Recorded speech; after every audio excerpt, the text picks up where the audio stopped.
अहंकार घाव की तरह, और जब तुम्हारे भीतर घाव होता है, और अहंकार से बड़ा कोई घाव नहीं, नासूर है, तो हर चीज चोट लगती है, हर चीज से चोट लगती, हर चीज से पीड़ा आती। जरा कोई टकरा जाता है और पीड़ा आती, हवा का झोंका भी लग जाता है तो पीड़ा आती, अपना ही हाथ छू जाता है तो पीड़ा आती। अहंकार का अर्थ है मैं कुछ हूं। अगर तुम जीवन की सारी पीड़ाओं की फेहरिस्त बनाओ तो तुम पाओगे वो सब अहंकार से पैदा होती। लेकिन तुमने कभी गौर से इसे देखा नहीं। तुम तो सोचते हो पीड़ा तुम्हें दूसरे लोग देते। किसी ने तुम्हें गाली दी तो तुम सोचते हो ये आदमी गाली दे के मुझे पीड़ा दे रहा है। व्याख्या की भूल है, विश्लेषण की चूक है, दृष्टि का अभाव है। आंख खोल के फिर से देखो, इस आदमी की गाली में अगर कोई भी पीड़ा है तो इसीलिए है कि तुम्हारे भीतर अहंकार उस गाली से छू के दुखी होता है। अगर तुम्हारे भीतर अहंकार ना हो तो इस आदमी की गाली तुम्हारा कुछ भी ना बिगाड़ पाएगी। तुम इस आदमी की गाली को सुन लोगे और अपने मार्ग पे चल पड़ोगे।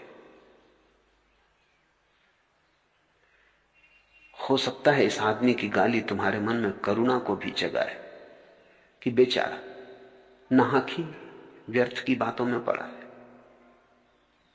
लेकिन गाली उसकी तुम्हें पीड़ा दे जाती क्योंकि तुम्हारे पास एक बड़ा मार्मिक स्थल है जो तैयार ही है पीड़ा पकड़ने को। बड़ा संवेदनशील है, बड़ा नाजुक है और हर घड़ी तैयार है कि कहीं से पीड़ा आए तो वो पीड़ा पर ही जीता है। तो जरूरी नहीं कि कोई गाली दे, राह पर कोई बिना नमस्कार किए निकल जाए तो भी पीड़ा आ जाती। कोई तुम्हें देखे और अनदेखा कर दे तो भी पीड़ा आ जाती।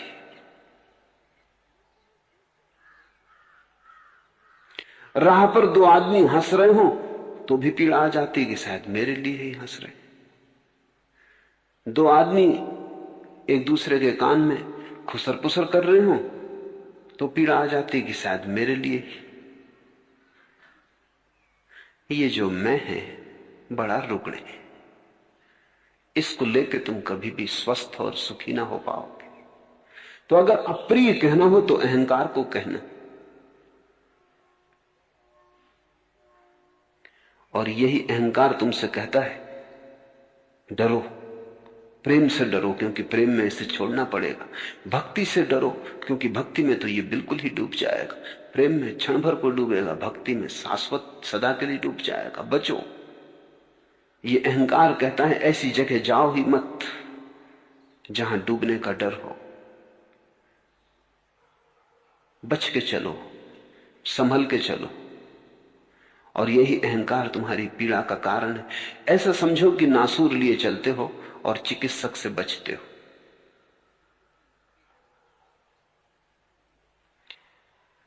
इस विराट अस्तित्व में मैं ना कुछ हूं, ये अप्रिय तथ्य स्वीकारने में बहुत भय पकड़ता है। ये भय तुम्हें नहीं पकड़ रहा है, ये भय उसी अहंकार को पकड़ रहा है जो कि डूबने से, तल्लीन होने से भयभीत है। क्योंकि तल्लीनता का अर्थ मौत है, अहंकार की मौत, तुम्हारी नहीं। तुम्हारे लिए तो जीवन का नया द्वार खुलेगा। उसी मृत्यु से तुम्हारे लिए परम जीवन की उपलब्धि होगी। उसी मृत्यु से तुम पहली बार अमृत का दर्शन करोगे। लेकिन तुम्हारे लिए, अहंकार के लिए नहीं। ये जो तुम्हारे भीतर मैं की गांठ है, ये गांठ दुख दे रही है। इस अप्रिय मैं को पहचानो तो तुम पाओगे कि निरअहंकारता से ज्यादा प्रीतिकर और कुछ भी नहीं। और जैसे निरअहंकारिता आ गई, सब आ गया। फिर उसे किसी मंदिर में जाने की जरूरत नहीं। निरअहंकारिता का मंदिर जिसे मिल गया, वो पत्थरों के मंदिर में जाए भी क्यों। निरअहंकारिता का मंदिर जिसे मिल गया, उसके तो अपने ही भीतर के मंदिर के द्वार खुल गए। अदब आमोज है मैं खाने का जर्रा जर्रा, सैकड़ों तरह से आ जाता है सिजदा करना। इश्क पाबंदे वफा है ना कि पाबंदे रसूम, सर झुकाने को नहीं कहते हैं सिजदा करना। अदब आमोज है मैं खाने का जर्रा जर्रा, अगर तुम गौर से देखो तो अस्तित्व का कण कण विनम्रता सिखा रहा है। पूछो वृक्षों से, पूछो पर्वतों से, पहाड़ों से, पूछो झरनों से, पक्षियों से, पशुओं से, कहीं अहंकार नहीं। अदब आमोज है मैं खाने का जर्रा जर्रा, एक कण कण, पूरा अस्तित्व एक ही बात सिखा रहा है, ना कुछ हो जाओ। सैकड़ों तरह से आ जाता है सिजदा करना। और अगर तुम इन बातों को सुनो जो अस्तित्व में गूंज रही सब तरफ से, सब दिशाओं से, तो सैकड़ों रास्ते हैं जिनसे उपासना का सूत्र तुम्हारे हाथ में आ जाएगा, सिजदा करना आ जाएगा, झुकने की कला आ जाएगी। जरूरी नहीं है कि तुम शास्त्र ही पढ़ो, अस्तित्व के शास्त्र से बड़ा कोई और शास्त्र नहीं। जरूरी नहीं है कि तुम ज्ञानियों से ही सीखो, तुम अगर आंख खोलकर देखो तो सारा अस्तित्व तुम्हें सिखाने को तत्पर है। यहां आदमी के सिवाय कोई अहंकार से पीड़ित नहीं, और इसलिए सिवाय आदमी के यहां कोई भी पीड़ित नहीं। आदमी ही परेशान है, चिंतित है। वृक्ष परेशान नहीं, सिजदा में खड़े। सतत चल रही है पूजा। आदमी की पूजा घड़ी दो घड़ी की होती, अस्तित्व की पूजा सतत। तुम कभी आरती उतारते हो, तारे चांद सूरज उतारते ही रहते आरती 24 घंटे सतत। तुम कभी एक फूल चढ़ाते हो, वृक्ष रोज ही चढ़ाते रहते फूल। तुम कभी जाके मंदिर में गीत गुनगुना आते हो, पक्षी सुबह से सांझ तक गुनगुना रहे। अगर गौर से देखो तो तुम सारे अस्तित्व को सिजदा करता हुआ पाओगे। सारा अस्तित्व झुका है, घुटनों पर हाथ जुड़े, आंखों से आंसुओं की धार बह रही, हृदय से सुगंध उठ रही। फिर से देखो, देखा तो तुमने भी इसे है, ठीक आंख से नहीं देखा। फिर से देखो, तुम हर वृक्ष को झुका हुआ पाओगे प्रार्थना में, हर झरने को उसी का गीत गाता हुआ पाओगे। अदब आमोज है मैं खाने का जर्रा जर्रा, सैकड़ों तरह से आ जाता है सिजदा करना। इश्क पाबंदे वफा है, प्रेम आस्था की बात है, श्रद्धा की बात है, भरोसे की बात है। इश्क पाबंदे वफा है, न कि पाबंदे रसूम। वो कोई नीति नियम की बात नहीं, कोई रसूम की बात नहीं, कोई नियम के आचरण की विधि अनुशासन की बात नहीं, सिर्फ आस्था की बात है। कोई मुसलमान होना जरूरी नहीं, कोई हिंदू होना जरूरी नहीं, कोई ईसाई होना जरूरी नहीं, क्योंकि ये सब तो रीति नियम की बातें। धार्मिक होने के लिए इनकी कोई भी जरूरत नहीं, सिर्फ आस्था काफी है। आस्था न हिंदू है न मुसलमान, आस्था न जैन है न बौद्ध, आस्था विशेषण रहित है, उतनी ही विशेषण रहित है जितना कि परमात्मा। इश्क पाबंदे वफा है न कि पाबंदे रसूम। तो तुम कोई रीति नियम से प्रार्थना मत करने बैठ जाना, सीख मत लेना प्रार्थना करना, क्योंकि वही अड़चन हो जाएगी असली प्रार्थना के जन्म होने। प्रार्थना सहज स्फूर्त हो,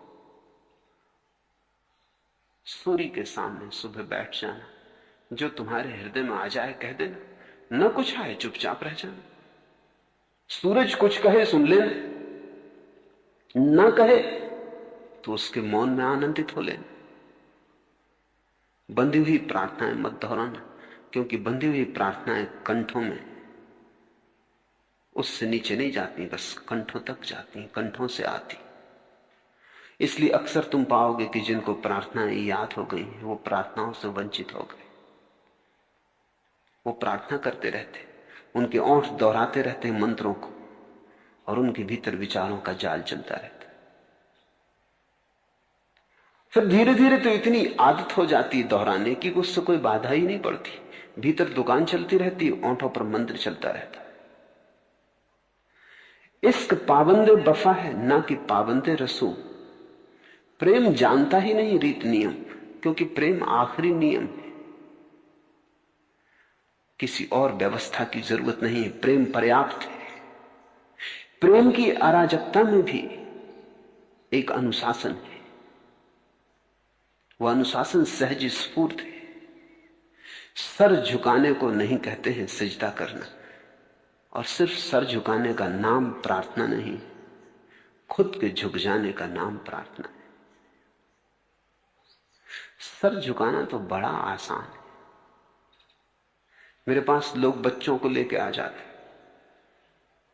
वो खुद सर झुकाते हैं, बच्चे खड़े रह जाते, तो मां उसका सर पकड़ के चरणों में झुका देती। उनको कहता हूं ये तुम क्या जाति कर रहे हो? वो बच्चा अकड़ रहा है, वो खड़ा है, उसे सिर नहीं झुकाना है, कोई कारण नहीं है सिर झुकाने का, उससे मेरा कुछ लेना देना नहीं है। मां उसका सिर झुका रही, रसूम सिखाया जा रहा, नियम सिखाया जा रहा, धीरे धीरे अभ्यस्त हो जाएगा। बड़ा होते होते किसी की झुकाने की जरूरत न रह जाएगी, खुद ही झुकने लगेगा। लेकिन हर झुकने में वो मां का हाथ इसकी गर्दन पर रहेगा। ये बुढ़ापे तक जब भी झुकेगा तब इसे कोई झुका रहा है, वस्तुतः ये खुद नहीं झुक रहा है। तुमने कभी ख्याल किया मंदिर में तुम जाकर झुकते हो, ये सिर्फ एक आदत है या आस्था है? क्योंकि बचपन से मां बाप इस मंदिर में ले गए थे, झुकाया था एक दिन तुम्हारी गर्दन को। तुम्हें सभी को याद होगा कि किसी न किसी दिन मां बाप ने तुम्हारी गर्दन को झुकाया था, किसी पत्थर की मूर्ति के सामने, किसी मंदिर में, किसी शास्त्र के सामने, किसी गुरु के सामने। याद करो उस दिन को। फिर धीरे धीरे तुम अभ्यस्त हो गए, फिर तुम भी संसार के रीति नियम समझने लगे, फिर तुमने भी औपचारिकता सीख ली।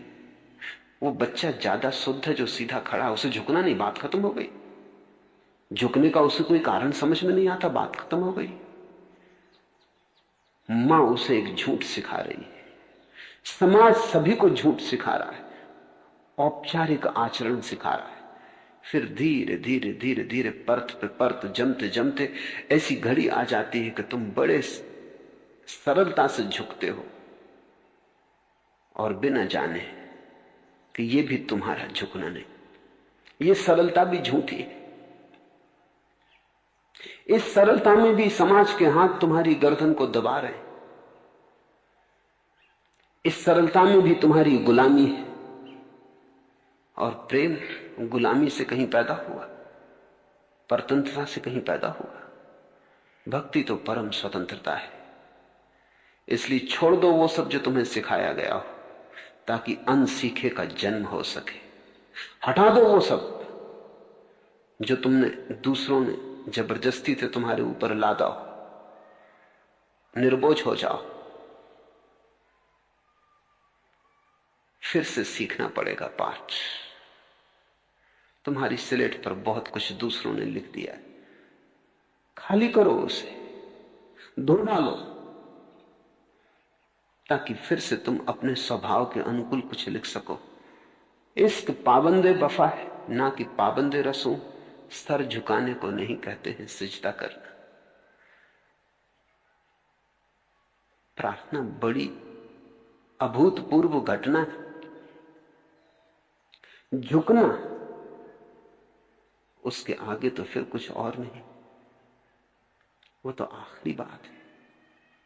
क्योंकि जो झुक गया उसने पा लिया, जो झुक गया वो भर गया, वो भर दिया गया। तुम तो रोज झुकते हो, कुछ भरता नहीं। तुम तो रोज झुकते हो, खाली हाथ आ जाते हो। धीरे धीरे तुम्हें ऐसा लगने लगता है कि जिसके सामने झुक रहे हैं वो परमात्मा झूठा है, क्योंकि इतनी बार झुके कुछ हाथ नहीं आता। मैं तुमसे कहता हूं वो परमात्मा तो सच है, तुम्हारा झुकना झूठा। तुम कभी झुके ही नहीं।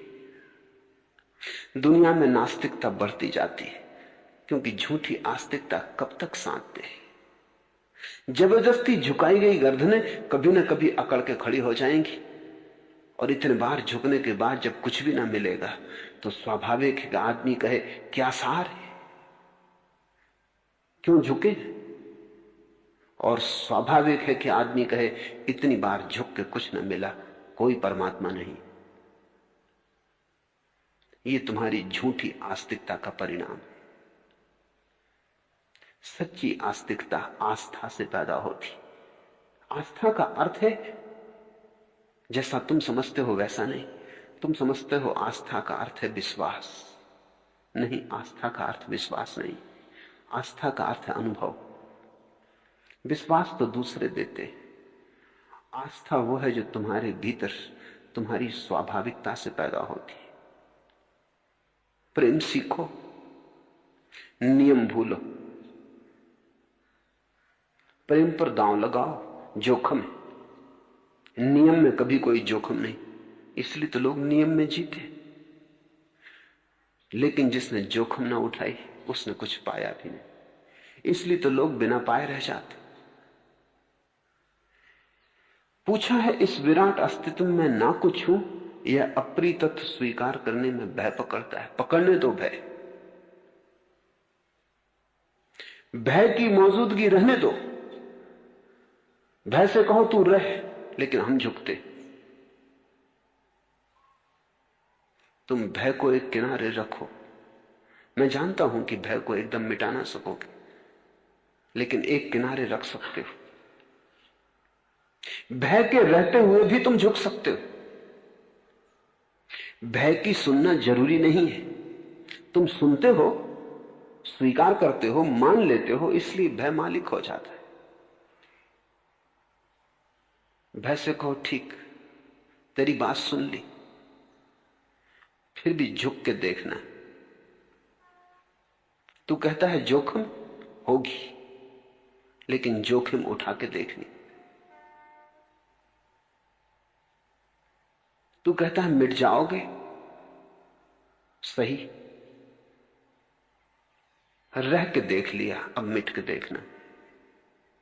रह रह के कुछ न पाया, अब ये आयाम भी खोज ले मिटने का। कोई भय को दबाने की जरूरत नहीं है, ध्यान रखना। दबाया हुआ भय तो फिर उभरेगा ना। भय को पूरा स्वीकार कर लो कि ठीक हो, माना, तुम्हारी बात में भी बल है, तुम्हारे तर्क से कोई इंकार नहीं। लेकिन तुम्हारे साथ रह के इतने दिन देख लिया और जीवन का कोई अनुभव न हुआ, अब कुछ और भी कर लेने दो। तर्क उठेंगे मन में, उनसे कहो ठीक है, तुम्हारी बात जस्ती थी, इसलिए तो इतने दिन तक तुम्हारा संग साथ रहा, इतने दिन तक तुम्हें ओढ़ा, लेकिन कुछ पाया नहीं। हाथ खाली, हृदय कोरा है, आत्मा रिक्त है। अब बहुत हुआ, अब तुमसे विपरीत भी थोड़ी दिशा में जाके देख लेने दो। डर तो लगेगा ही, क्योंकि जिस दिशा में कभी ना गए उस दिशा में जाते मन घबराता है, पैर कपते। मन चाहता है जाने माने रास्ते पर चलो। कहां जंगल में जा रहे हो, बियावान में भटक जाओगे। भीड़ जहां चलती है वहीं चलो, कम से कम संगी साथी है। भीड़ है तो राहत है, अकेले नहीं। पर एक ना एक दिन भीड़ के रास्तों को छोड़कर पगडंडी की राह लेनी ही पड़ती। परमात्मा तक कोई राजपथ नहीं जाता, बस पगडंडियां जाती।